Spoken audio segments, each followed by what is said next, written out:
To find the turning points of a polynomial, the maxes and mins, we're going to need to use a graphing calculator to do that. So I've gone ahead and already typed my polynomial in, and while you're typing in just a couple things you may want to pay attention to. So since this is degree 3, as we talked about in class, I know this polynomial will have at most 2 turning points.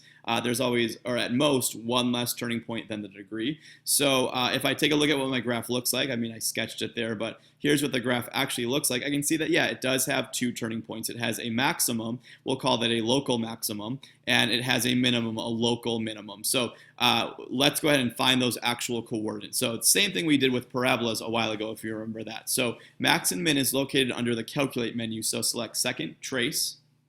And it doesn't matter which one you find first. Let's find the maximum first, I suppose. So select maximum. Make sure you do pick the right one. Don't select minimum if you're trying to find maximum. So select maximum. They're going to ask you those 3 questions, left bound, right bound, and guess. So this is not where you can just go close to it and press enter 3 times. Instead, take your cursor, move it to the left of that maximum point. So that's fine. Press enter. You'll see an arrow or this line pop up.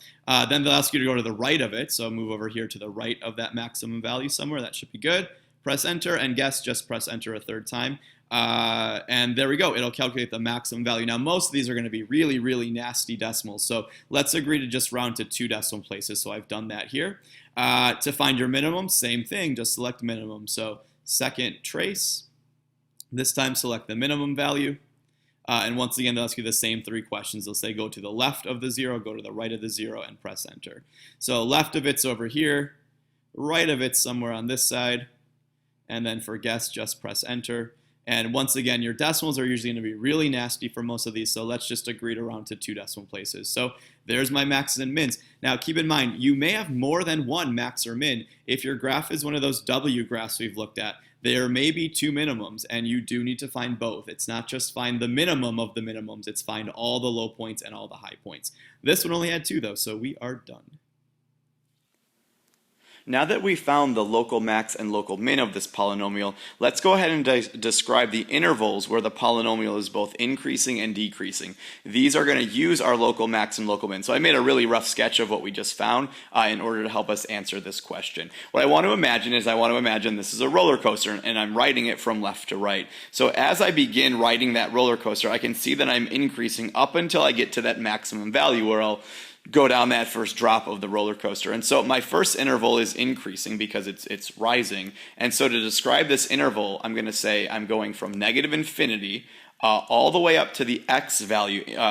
Increasing, decreasing intervals always only use the x values. So I'm only looking at these. I don't care about the y values for intervals. So I'm increasing up until I get to this point, or this x value of negative 1.87. Okay.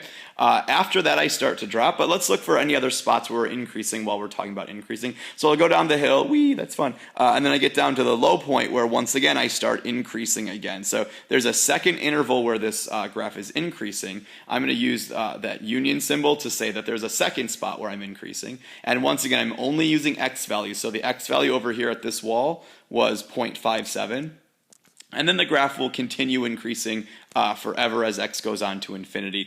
Well, let's talk about that decreasing interval then, the fun part of the roller coaster where we're dropping down. So there was one interval where we were decreasing.